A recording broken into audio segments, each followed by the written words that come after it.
तो साहब ये कोई पहली बात तो है नहीं। हाँ, जहाँ जहाँ मोदी जाते हैं तो मोदी जी के लिए एक मुहावरा है कि जैसा देश वैसा भेष। हाँ। जहाँ पहुँचते हैं तो उस धर्म से, उस जाति से, उस संप्रदाय से, उस समुदाय से वो नाता निकाल ही लेते हैं। और इनके लिए तो हम सिर्फ एक ही बात कहना चाह रहे हैं कि प्रधानमंत्री नहीं मिला हमें, देश का एक बहरूपिया मिल गया है। हम लोगों ने देखा होगा ना, गाँव में जो खेल करने आते हैं ना, बहुरुपिया, कर रहे हैं आप भी। बहुरुपिया जो भेष बदल के, अलग अलग भेष बदल के लोगों का मनोरंजन करते हैं, तो हमारे प्रधानमंत्री जी इसी तरह के हैं।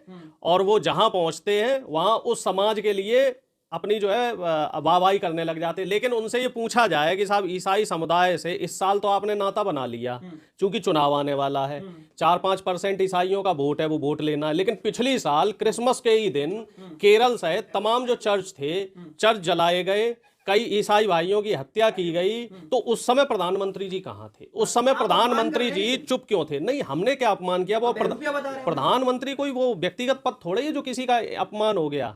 और ये अपमान और सम्मान की बात वो ना करें जो खुद इस चीज में पीएचडी जिन्हें हासिल हो। मोदी जी ने तो ऐसा कोई नेता नहीं है विपक्ष का जिसको सरेआम शर्मसार ना किया हो। ऐसा कोई नेता उन्होंने नहीं छोड़ा, ममता बनर्जी से लेके सोनिया जी, राहुल जी, अखिलेश जी, केजरीवाल जी, तमाम जो विपक्ष के नेता है वो तो डेली उनके लिए कुछ ना कुछ बोलते रहते हैं। और ऐसी वैसी बात नहीं बोलते, वो तो ऐसी बातें बोलते हैं जो गली का जो है एक मवाली टाइप आदमी बोलता हो। लेकिन बागेश्वर कह रहे हैं कि क्रिसमस विसमस क्या है, सेंटा वेंटा क्या है? अरे तो बागेश्वर को कौन पूछ रहा है? बागेश्वर की दुकान तो ऐसे ही तो चल रही है। जब तक वो विवादित बयान नहीं देगा तो उसे कौन पूछेगा? 4 महीने उसे किसी ने पूछा ही नहीं।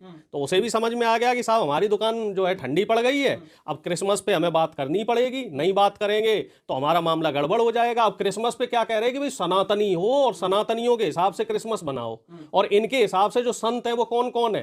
राम रहीम संत है, आसाराम संत है, ये संत है, इनकी पूजा ये करवाएंगे आपसे। और जो बाकई संत हैं, ईसा मसीह क्या थे? संत थे, समाज सुधारक थे। उस समय जो समाज में बुराइयां व्याप्त थी, एक राजशाही थी, उस राजशाही की खिलाफत कर रहे थे। वहां के जो राजा थे वो गरीबों का शोषण कर रहे थे, उसके लिए उन्होंने युद्ध किया। उस सरकार के खिलाफ वो लड़े, मुखालफत करी।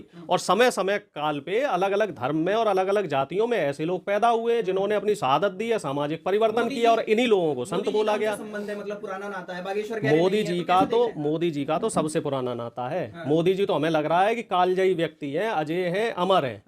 वो तो आप ये लगा लो कि गुरु नानक देव, तुलसीदास, कबीरदास, रहीम दास, उनको सबको एक साथ बैठाने वाले वो रहे। ठीक है। और दूसरी बात बागेश्वर जी की, अब भक्त मंडली तो इसमें परेशान है, वो करे तो करें क्या?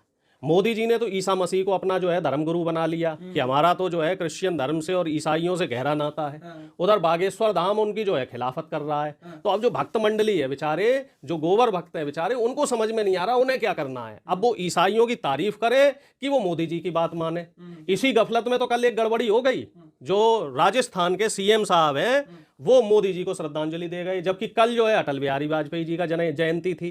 तो बड़ी गफलत चल रही है। जो बीजेपी का जो खेमा है उसमें बड़ी गफलत चल रही है। अब इसे टंग ऑफ स्लिप कहो या फिर प्रेशर कहो या फिर जो है हम क्या कह सकते हैं इसको कि कंफ्यूजन कहो, कुछ भी कह लो। लेकिन हमें तो एक बात समझ में आ रही है कि बीजेपी के अंदर और आरएसएस के अंदर इस समय बड़ी पसोपेश मची हुई है, क्योंकि नए नए इन्होंने सीएम बना दिए तीनों राज्यों में, और जो पुरानी लॉबी है वो इनको स्वीकार नहीं कर पा रही है। तो वो अंदर एक अंतर्द्वंद चल रहा है, और उस अंतर्द्वंद में कहीं ना कहीं मोदी जी भी फंसे हुए हैं। मोदी जी भी है वो उसी में फंसे हुए हैं। कैसे देखते हैं? ईसाइयों के लिए उन्होंने तारीफ कर दी, तो आप कह रहे हो कि भैया उनका पुराना नाता। वोट आ रहे हैं, हमें काहे की मिर्ची लग रही?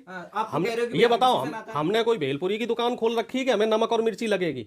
भाई मोदी जी ईसाइयों के साथ अपने नाता बनाए, मुसलमानों के साथ बनाए, चाहे बौद्ध धर्म के साथ बनाए, वो देश के प्रधानमंत्री उन्हें तो बनाना पड़ेगा। लेकिन हम तो आपके चैनल के माध्यम से सीधा एक सवाल कर रहे हैं कि इस साल तो आपको ईसाई याद आ गए, अभी मुसलमान भी ध्यान आएंगे, अभी बौद्ध भी ध्यान आएंगे, क्योंकि चुनाव नजदीक है, 2 महीने पीछे चुनाव हो रहा है। लेकिन हमें यह बताओ कि पिछले 10 साल आपने जो ईसाइयों की हत्या करवाई, जो मुसलमानों की लिंचिंग हुई, जो बौद्ध धर्म का अपमान हुआ, जो जैन धर्म का अपमान हुआ, तो उसका हिसाब किताब और लेखा जोखा कौन देगा? जो दलितों का और आदिवासियों का अपमान हुआ तो उसका हिसाब किताब कौन देगा? बिल बना दिए कस्टडी में, अब 15 से 90 नहीं, बिल तो बना दिए, लेकिन वो बिल कब बनाए? कहावत है ना साहब, बहुत देर कर दी हुजूर आते आते। 10 साल से क्या सोए पड़े थे? अब जब चुनाव आया तब आपको बिल ध्यान आ रहे हैं। अब तक आप कहां थे?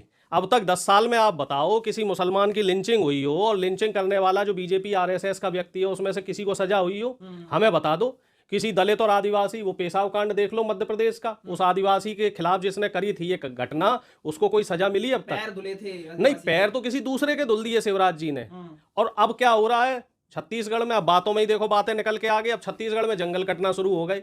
चुनाव से पहले आदिवासी भगवान थे, अब उसी भगवान की, जो मोदी जी कहते थे आदिवासी समाज जो है वो भगवान है, देवता तुल्य है, भगवान बिरसा मुंडा के ये लोग जो है पुजारी हैं, अनुयायी हैं। अब उन्हीं बिरसा मुंडा की जो भगवान बिरसा मुंडा की जो जमीनें हैं उनको काट काट के खाली किया जा रहा है, और वो जो सारी प्रॉपर्टी है वो सब की सब प्रॉपर्टी जो है अपने जो दोस्त हैं, इनके इष्ट मित्र हैं, अडानी जी के सुपुर्द करी जा रही है। तो ये देख लो साहब, ये कैसी इनकी चालाकी है और चालबाजी।